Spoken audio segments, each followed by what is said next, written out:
كبعدين إسلا أيامه عمر آدم أيا سواء باري أو حوير أرنت تاني إن سلا كل ماتو سلا كل على إنس كذا ماتو سلاس أيام كل هذا يوم ارتقاء كان إيمان شيء سواها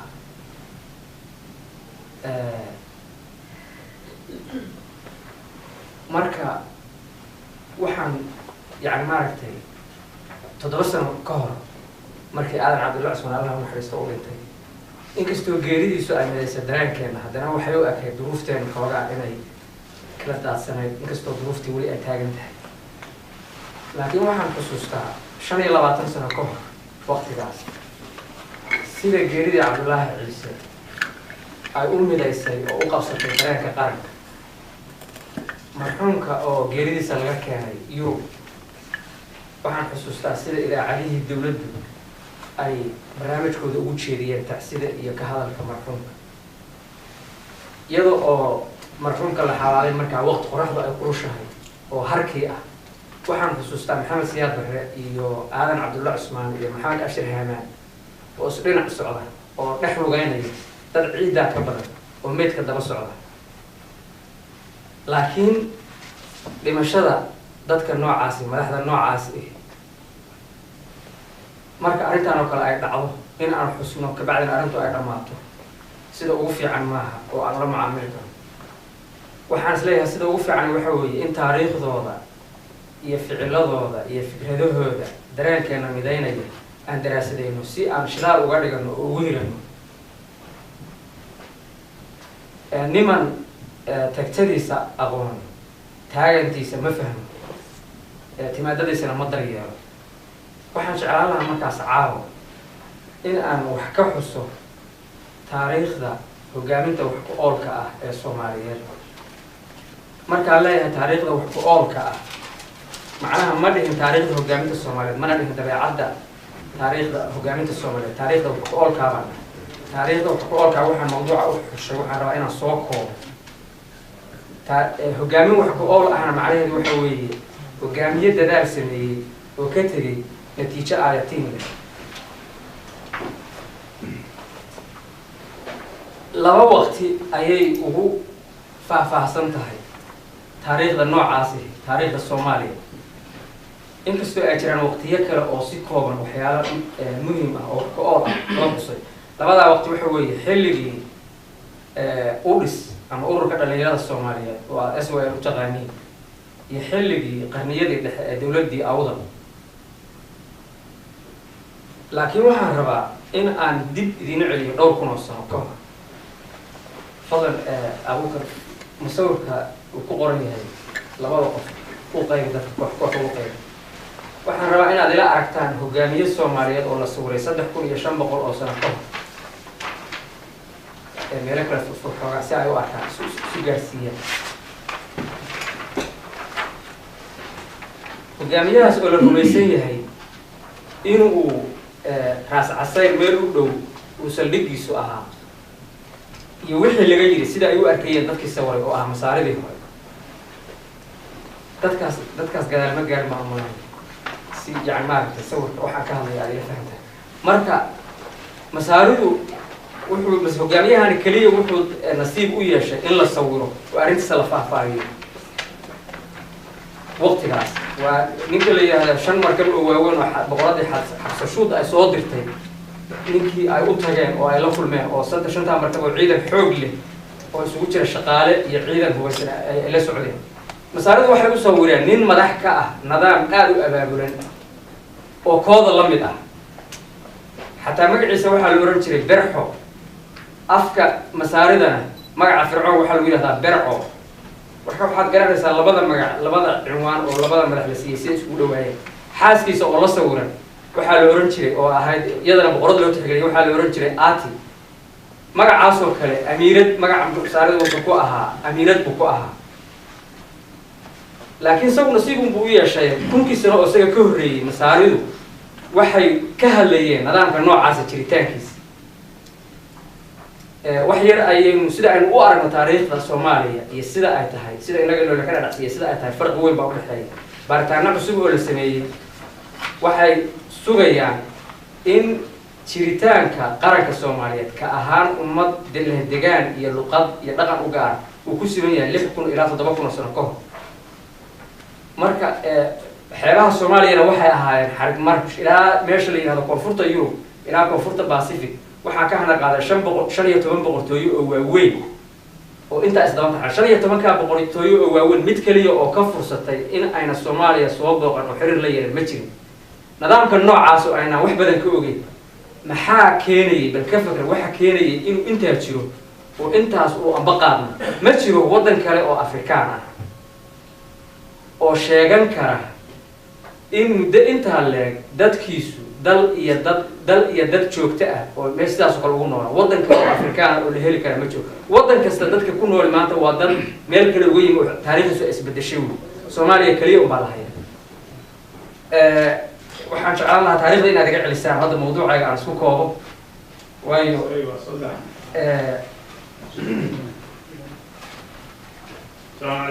taa markaan ka soo tago waqtiga la hayo wax faahfaahsan oo qoran waxay ahayd waqtiyadii miilaadka dhowr qarni oo ka horreysay miilaadka iyo dhowr qarni oo ka dambeysay laakiin waxyaalihi ay ka hadleen waqtigaas Greek Romaankii baa ka hadlay waxyaalaha ay ka hadleen waxay ahaayeen inta badan xadaarad ka jirtay xeebaha magaalooyin waxyaalaha arrimaha siyaasadda aad uga ma ay hadleen waqtiga ugu horreysay ama qofkii ugu horreeyay oo arrin siyaasadeed hogaamin wax ku oo Soomaaliyeed faahfaahiyay oo ka hadlay wuxuu ahaa al-Mas'uudi 11 qarni ka hor al-Mas'uudi oo ku abtirsada saxaabiga Cabdullah ibn Mas'uud waxa la yiraahdaa Herodotus-kii Carabeed baa la yiraahdaa Herodotus wuxuu ahaa ninkii ugu horreeyay oo taariikhna Greek buu ahaa 2700 sano ka hor ninkii ugu horreeyay taariikhna daabsan qora marka inaga aageena Herodotus baa la yiraahdaa wuxuu ahaa al-Mas'uudi marka taariikhdaas nidaamsan oo uu ka qoray adduunka waxaa ku jirtay boqortooyo ka jirtay dhulkan u dhaxeeya Shabeelle ilaa webiga la yiraahdo Galana oo ku dhamaada Milindi boqortooyo Soomaaliyeed oo ka jirtay uu sifeeyay oo magacyadeedii iyo qaabka uu wuxuu dhan Soomaali ahaayeen halka boqortooyo ka jirtay meel baa xarun u ahayd uu ku magacaabay Daaru Mamlaka baa xarun u ahayd wuxuu yiri marka waxay lahaayeen boqorro iyo xeerar ay ka dhaxleen dadkoodii salafka ahaa xeerarkaas boqorku hadduu ka leexdo boqorka xukunka waa laga qaadi jiray caruurtiisana waa laga xarimi jiray inay xukunka qabsadaan mar labaad ciidamadiisu waxay dhamaayeen ilaa 300,000 sida hadda reer waamoodku ay sameeyaan dibida ayay raran jireen boqorka waxaa la oran jiray waa macbuudkii waagaa Soomaalidu ay caabudi jireen islaamka ka hor marka waaqilmo waxaa loogu baxshay uu yiri boqorka iyo Ilaahay baa xiriir laga dhaxaysiin jiray marka boqortooyadaas ayna wax badan ka ogeyn baa ugu horreysay wax la sifeeyo waa Mas'uud 11 qarni ka hor sifeeyo taa ka soo tag al-Mas'uudi markaas Zaylacna wuu xusay Zaylac wuxuu yiri dad muslima iyo dad gaala baa ku wada nool oo gaaladu waliba badan yihiin nidaam noocaas ah laakiin ma u faahfaahin siyaasadeeda kale ma u sii faahfaahin haddii markaas waqooyiga ku noqdo waxaan dhahay dawladii dhexe ee awdal dawladii dhexe ee awdal ninka saguna wax faahfaahsan oo hogaamin siyaasadeed oo ka oor ugu horeeyay xusay wuxuu ahaa ibn Saciid oo saguna caan Soomaaliya aad u hadlay dadka Soomaaliya aad u caan ku ah oo asagoo qarnigii 13aad waqtigu uu qoraya waa xawaali 1250 miilaadi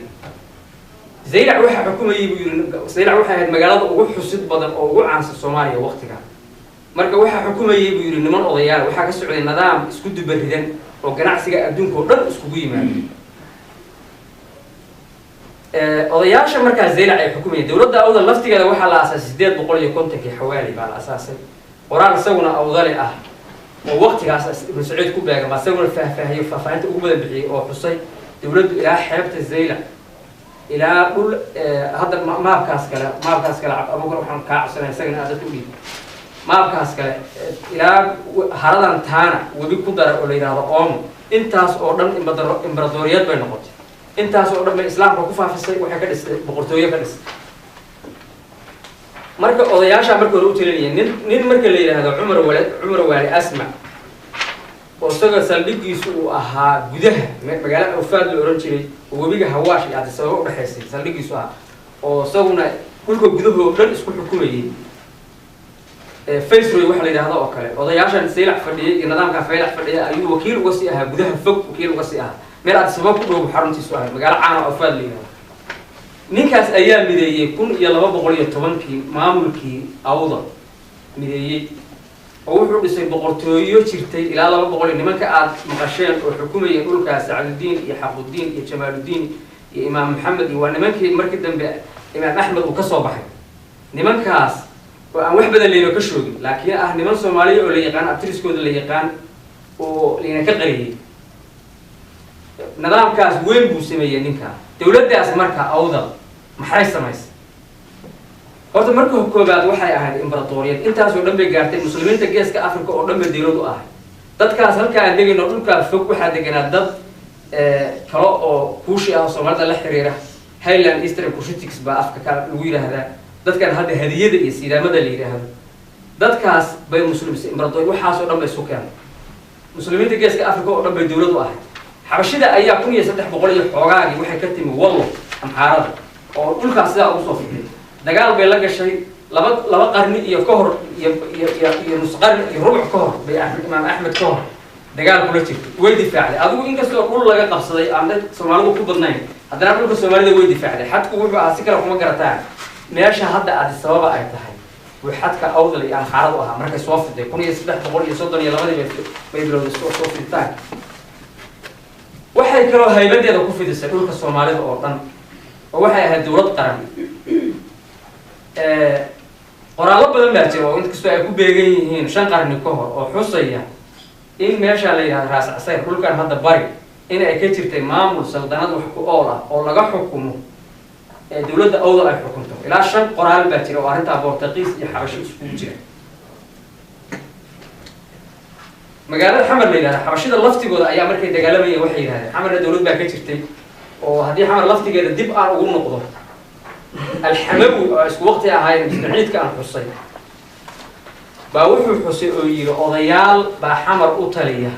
كما ملحير اي ليهين قرال بنادري با ارنتا ku raacsan oo wuxuu leeyahay isla waqtiga ah 1250 isagoo ku beegan wuxuu leeyahay shooga markay ay odayaal ka socda ay magaalada xukumayeen magaalada Suldaan ayna lahayn ayaa 1260 waqti ku beegan nin la yiraahdo Fakhruddin Suldaan noqday oo magaalada maamulkeedii miday maamulkaas waxa marxanti ka noqday Ibn Battuta 1330 marka maamulka ninka Suldaan Fakhruddin markuu magaalada maamulkeeda midaynay 60 sano ka bacdi ama 70 sano ka bacdi buu xamartay wuxuu ku arkay oo sifeeyay oo qoraalkiisa ku qoran dawlad maamulkeedu u og yahay dawladaha casriga ee maanta jira oo nin la yiraahdo Suldaan Abu Bakr oo yiri af Soomaali af Carabi ku hadlay wuxuu ku meeyay koonfurtuna saasay ahayd marka dawladdaas awdal oo nooca ahayd xabashidu qoraan ay leeyihiin waxay yiraahdeen dawladda xamar ka jirta waxay caawisaa oo xiriir la leedahay dawladda la dagaalamaysa ee awdal waxa kaloo jira qoraal Boortaqiis wuxuu soo gaaray 500 sano ka hor bi soo gaaray gobolka ninkii Faasco da Gama oo walaalkiis markii dambe ciidamada Imaam Axmed ay dili doonaan Boortaqiisku wuxuu leeyahay isla dhulkii aanu xusnay oo Shabeelle iyo Maliidi u dhaxeeyay oo qabaa'ilka Soomaalidu ay deganaayeen wuxuu leeyahay waxa dhulkaas oo qabaa'ilku magacaabay Soomaalida ahaa iyo nidaamkooda inay markaa muslim ahayn xoolo dhaqatadii iyo geeli dhaqanayeen wixii ay ahaayeen wuxuu leeyahay waxay hoos imaanayeen qabaa'ilkaas oo ka haybaysanayeen dawladda awdal ee xabashida la dagaalanta dawladdan awdal oo dawlad qaran ah sidaa ahayd sidaas ay haybadeeda ugu fidisay oo guri kasta oo Soomaaliyeed haybadeedu u ahayd dawlad qaran markii dambe Imaam Axmed waa tuu soo baxay Imaam Axmed qaabka ku soo baxay waxay ahayd qaabkaas labadii qarni iyo rubuca ay xabashida la dagaalamayso oo meesha ay ku horeysay habac baa soo galay dawladdii dagaal baa wuxuu ka dhacay meel Addis Ababa ku dhow 1517 markaa Boortaqiiskuna waa joogaa iyadoo oo Boortaqiisku uu duqeynayay Sayla oo uu burburinayay marka ninkii caanka ahaa ee Garaad Maxfuud oo abaanduulihii ugu weynaa ee adduunka soo maray baa loo ictiqaadiyaa inuu ka mid ahaa oo suldaanku ka hooseeyay ninkiiba meesha lagu dilay suldaankiina goobtii uu ka soo caray suldaankiiba waxaa lagu eedeeyey in uu goobta ka soo cararay abaanduulihiisa una caawin dagaal sugeeyaa markaa dhacay oo bilowday suldaankii baa la dilay ikhtiyaar lagu sameeyey dagaal baa dhacay dagaalkaas niman dhalinyaro ah oo tawriyiin ah oo leh saldanadii way dabacday ayaa waday nimankaasaa imaam axmed kasoo dhex baxay garaad maxfuudka la dilayaa waa ninka imaam axmed sodogiis gabadhiisuu guursan doona wiil yar buu marka ah marka isagoo yar baa hogaamiyihiisi dhintay isagaa loo magacaabay saasuu kusoo baxay imaam axmed marka dowladdiisu saasuu kusoo baxday sidaasuu markaas uu yiri waa inaan anugu istaraatiijiyadii intuu bedelay xabashidaan intaa muddo dheer aan dagaalamayno waa inaan jebinaa oo aan ka takhalusnaa hal mar waa inaan wax yar ka xusaa marka ciladii wax walba faa'iidada kaliya la sheega maha ciladii imaam axmed halgankiisii uu la yimi laba ciladood baa ugu waaweynaa oo markii dambe sabab u noqday dhicitaanka dowladdii awdal oo 7 qarni iyo barka jirtay waxay ahaayeen markuu xukunka qabsaday inkastoo uu maamuus ahaan qoyskii reer waale asmac uu daayay uu xukunka oo ka qaaday oo camal ra'iisul wasaare ahaan u shaqaynayay haddana awoodii buu ka yariyay markuu isagu dhintay amiir nuur waa tuu soo bedelay amiir nuur waa tuu soo nooleeyay dowladdii waa tuu ninkii galawdii was oo imaam axmed dilay Portugiisku markuu dilayay uu la joogay waa tuu bedelay waa galawdiis laftigiisii waa tuu dilay amiir nuur markuu dhintay dagaal sokeeyaa bilowday dagaalku sokeeyaa wuxuu bilowday waxa meesha ka baxay wala suuqa qabsaday waxa meesha ka baxay dowladdii taqliidiga ahayd oo la ixtiraami jiray baa meesha ka maqnay oo reer wala asmac ama madaxda ka ahaayeen dagaalkaas ayaa markii dambe keenay awdal inay ku burburto ciidankii ay dowladdu iska lahaydna wuxuu ku baaba'ay oo ku luflufay dagaaladii xabashida lagula jiray marka dadka kan aynu walaalaha nahay oromada oo ka yimi koonfurta baari meel halkaas oo galbeedka koonfurta galbeed ee nagayna baa waqtigaa fidayay iyagaa kusoo fiday nimanka dayrka uu kaga wareejiyey amiir nuur harar ma aha xabashiduna ma haweysan jirin inay harar aagisato laba jeer kaliya tim oo kusoo dhawaatay labadiina waxbaa ka raacay waxay ahaayeen oromada oo fidaysay oromada ayaa sabab u noqotay awdal oo ku jirta dagaal sokeeya inay dabada iska raaciso oo dhulkeeda qabsato 90% harar bay ilaa xadku wuxuu ahaa meel sababay halkaa jirta labada ciladood baa sabab u noqday dowladda awdal inay dhacdo ka soo tag maadaama waqtigu uu yar yahay waxaa la yidhi meeshaad nin ku xustid nin baad uga tagtaa waxyaalaha aadka u naqaan waa ka gudbayaa waxaan usoo gudbayaa xilligii ururka dhalinyarada soomaaliyeed ama udhis waxaa la asaasay 1933 waa cabdirasaaq uu ka mid ahaa munaasabadda loogu magacdaray waa dhici kartaa riwaayado kale inay jiraan laakiin riwaayadda aan ugu arkayo qaabka ay ku samaysantay waxaa la yidhi yaasiin cusmaan waan ogahay inaad jiil cusub tihiin oo magacyadan dadkaan magacaabaya iyo marka laga reebo cabdullaahi salaad iyo rag kale ay si fiican isagoo idinku caddayn yaasiin cusmaan oo rooma ka soo noqday baa 1913 markaas talyaanigu ma joogo talyaaniga ingiriiskaa jabiyay 1941 dagaalka labaad ee adduunka oo ingiriis baa Soomaaliya oo dhan isku xukuma markaa oo rooma ka soo noqday wuxuun baa ku soo dhacay oo la xiriira qarannimo iyo Soomaali in nidaam qarannimo u raadiyo loo sameeyo cabdulqaadir sakhaawudiin oo isaguna Addis Ababa ka soo noqday uu la kulmay markaa wuxuu ku yiri warniyo dareen noocaas ay ugu jireen see wax nira waxay yiraahdeen ninka la yiraahdo maxamed xaaji xuseen oo mahadaay dukaan ku haysta ninka araadin ninkiiba u yeertay saddexdoodii baa waxay yiraahdeen niman dhalinyaro aan isu keeno halka aan ku qornay nimanka 13 aad maqasheen bay isu keeneen qaarkood yar bay ahaayeen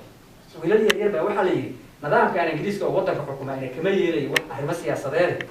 ay wiilashaan iraan safiin baa loo akhriyaa guri cariisha baa la yiri oo aan ka fogeyn saadka marwaas via Rome agteed oday xaaji diiriyal oo rajay gurigiisa hoostiisu ahaa baa la yiri bay waxay ugu bilaabeen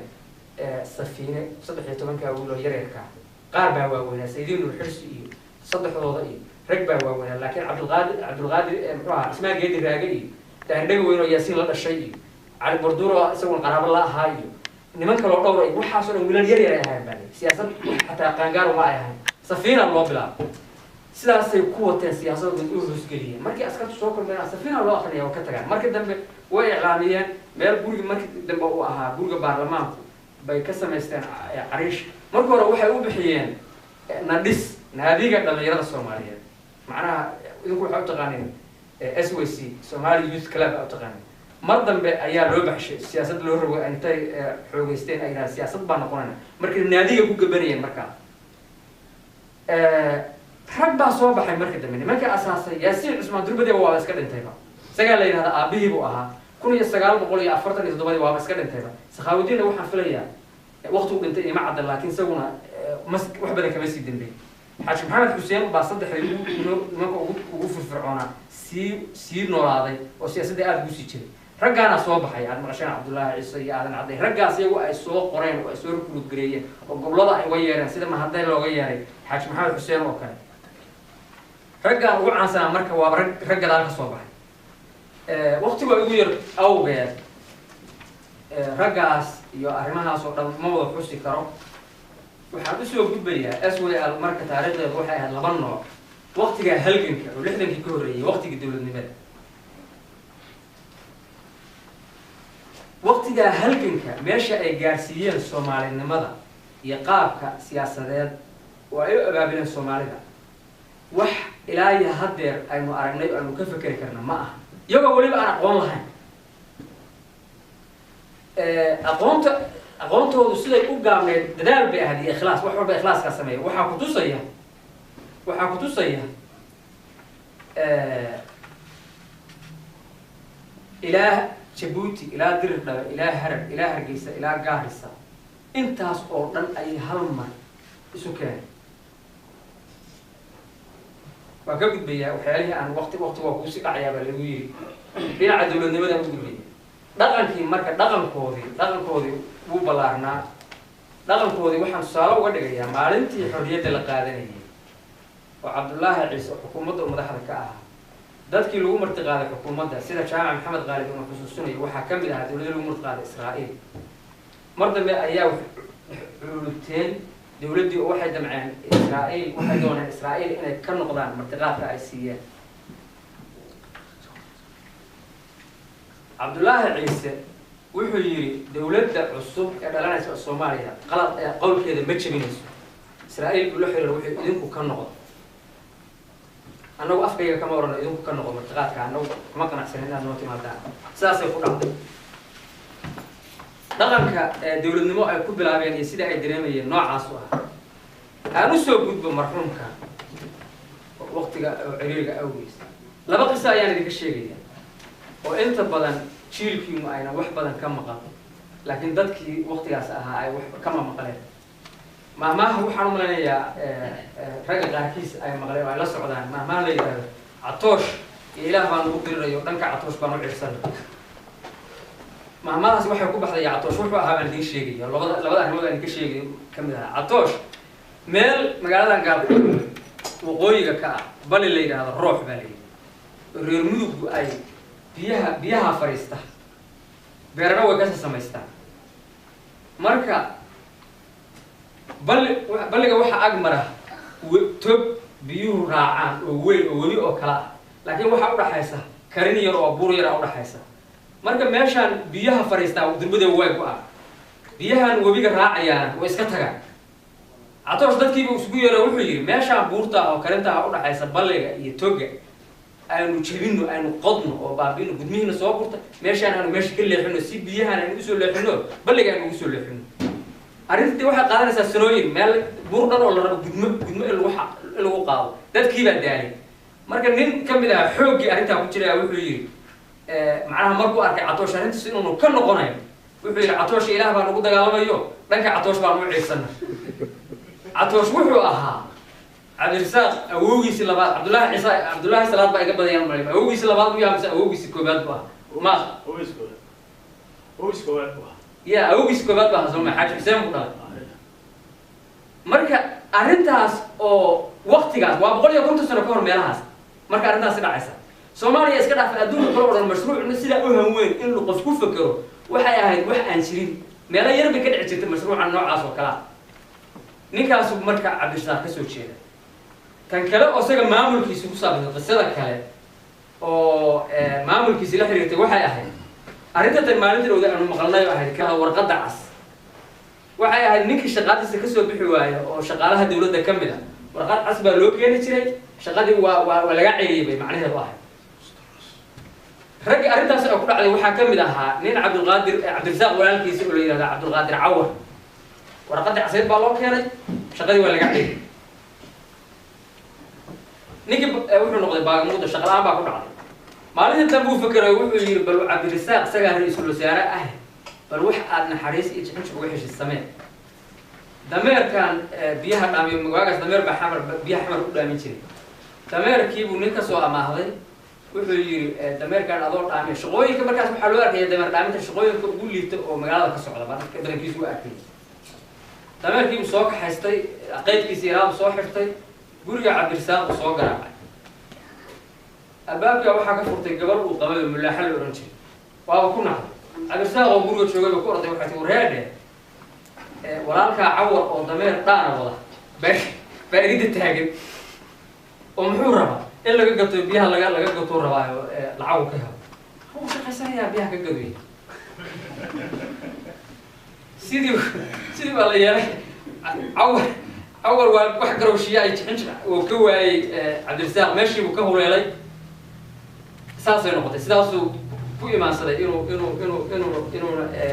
ku galaystay Cabdirasaaq inuu u jixin marka shaqadiisa iyo arrintan la leeyahay karti iyo hufnaan iyo sidoo soo ugu adkaa iyaduna taasa tusaale u noqonaysa marka cawar iyo catoosh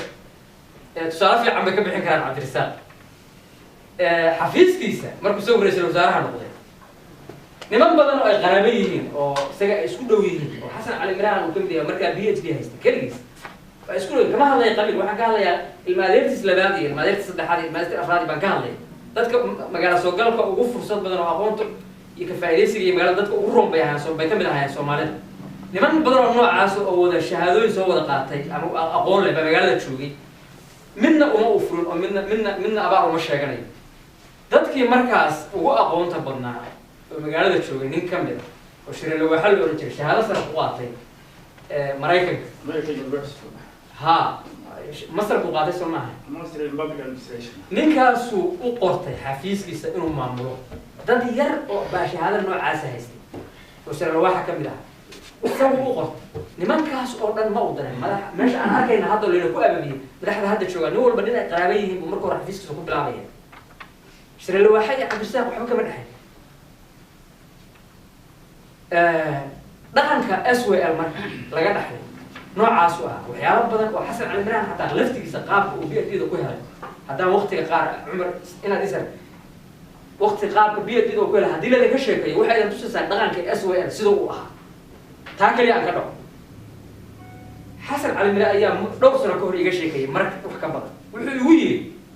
laba nin oo nin la oran jiray Maxamed Dalbaas oo reer Hobyood ahaa iyo nin kale oo isaguna reer Mudug ahaa oo la oran jiray Mahdi Ciido ayaa waxay ka shaqeeyeen xafiiska qaramada midoobay ee ku leeyahay Muqdisho waa waqtigii u dhis ay halgamaysay 1953 weey labadii waxay ii keeneen buug iyagu shaqaalaha hoose ahaayeen akhriska iyo kuma fiicneen buug waxay ii keeneen leeyahay Steady Abroad waxayna war Xasan oo adaa wax dhigteen buuggan qaado oo waxa ku yaala akhri buuggii baan akhriyay waxa ku yaala sida Mareykanka looga helo deeq waxbarasho waxaan u tagay buu yiri nin la yiraahdo Cabdiraxmaan Nuur Cabdiraasiiski maalintii dhawada Cabdirasaaq maalintii dhimanay maalintii koreysa ku dhintay Boston ku dhintay walaalkiis oo markaa dhalinyarada iyagu wax dhiganaya baan u tagay wuxuu yiri arrintan jirtay kaale arrintan raadsanay arrintii baan raadsanay waxaan tagnay buu yiri arrin iyaduna tusaysa qaabka loola macaamilo Soomaalida dawladaha qaabka ay hadda wari taagan waxaan u tagnay buu qunsuliyadda Talyaaniga ninkii baan u tagnay markaasaan waxaan wareer tasdiiqin baa loo baahnaa laba oday oo Soomaali iyo qunsuliyadaha mid kamid ah inay soo tasdiiqiso si deeq la waxbarasho helaan qunsuliyadii baan u tagnay waxaan arrintan noo tasdiiq arjigaan qoranay waa kan ninkii wakiilka Talyaaniga wuxuu yiri waa tuugo waraaqdu qoray wuxuu yiri nimankaan aqoon ma laha waxaan bartaan waa beenloyaal waxaan u tagnay buu yiri safaaradda Ingiriiska qunsuliyadda Ingiriiska aan u tagnay safaarad markaa ma jirin ninkii waa soo dhaweeyay tasdiiqintii buu noo sameeyay waxay taas noo furtay buu yiri laba nin oo meesha ka shaqeynayay ninkii Yaasin Ismaan Kennedy oo badankiina aan maqasheen iyo nin kale oo soo meesha ka shaqeynayay inay iyaguna noqdaan labadii oday oo noo tasdiiqinayay marka waxaan uga daleeyahay halka kan Nuur Dalbaas oo reer Hobyood ah rag badan oo qaraabadiisa wax bartaan magaalada joogay ma u raadsan Xasan Cali Imraan uu geeyay buuggii wuxuu yiri halkan waxbarasho ka raadso Xasan Cali Imraan laftigiisu qaraabadiisa ma waaday Cabdiraxmaan wuxuu soo saaxiibkiisa ah buu raadsaday waxna kama dhaxay qaabkaasi marka wuxuu ahaa dhaqankii laga dhaxlay u dhis marka arrinta tan inaan wax badan ka sheekayno sidaan marka hore xusay taariikhdan iyo waxa walaalkeena uu xusay hal arrin baan ku daraya ninkaas arrintu xusay muhiim ah arrimaha hadda aan xusay waa hogaaminta siyaasadeed hogaaminta aqooneed waxba kama aan xusay wax badan baa ku jira ninka uu xusay shira jaamac iyo niman badan oo hadda xataa xilliga ka sheekeynaya kutubta ku qoran oo qarniyadii dhexe konton sheekh oo Soomaaliya ayaa kutubta siirada adduunka ku qoran uu ka mid yahay sheekha caanka waxa la yiraahdaa wuxuu ka mid yahay culimada ugu sarreysa xagga xadiiska caalamka islaam Cabdullaahi Yuusuf Zeylac intuu Zeylac ka tagay markii dambe Qaahiro ku dambeeyay 7 qarni ka hor diblomaasi ahaa dawladda awdal aan idin sheegay ayuu diblomaasi u ahaa oo masaarida kala hadli jiray masaaridu waxay xiriir la lahaayeen nasaarada xabashida marka ninka diinta xabashida xukuma Qaahiro laga soo diri jiray marka masaarida lacag badan sii jiray si arrinta ugu fududeeyaan arrintaas kula hadla wuxuu yiri dawladda talimanka kale aad lacag siiyaysan muslimiinta dadka iyaga ilaayaan ninka diblomaasiga baa kamid ah sheekha waxa kamid ah oo ay tahay inaan xuso Cabdirasaaq dhowr asbuuc ka hor waxa dhintay aw jaamac Umar Ciise laba cali isma weydii aw jaamac Umar Ciise wuxuu kamid yahay hogaaminta aqooneed ee Soomaaliya sida ninka shira jaamac iyo rag badan oo kale isaga iyo Muuse Galaal waxa la yiraahdaa waa nimanka buuniyaasha iyagu soo saaray buuni aw jaamac Umar Ciise waxa ka baranay caalim ama professor waxa tiraahdaa af Soomaaliga waxa lagu yiraahdaa buuni marka buuniyaasha soo saaray buu kamid ahaa isaga iyo Muuse Galaal oo cidna wax ma dhigin iyaga wax isbaray aw jaamac Umar Ciise iyo Cabdirasaaq in lagu xusuusto dadkeena wanaagsan salafkeena wanaagsan labadu waa mudan yihiin wassalaamu calaykum wa rahmatullahi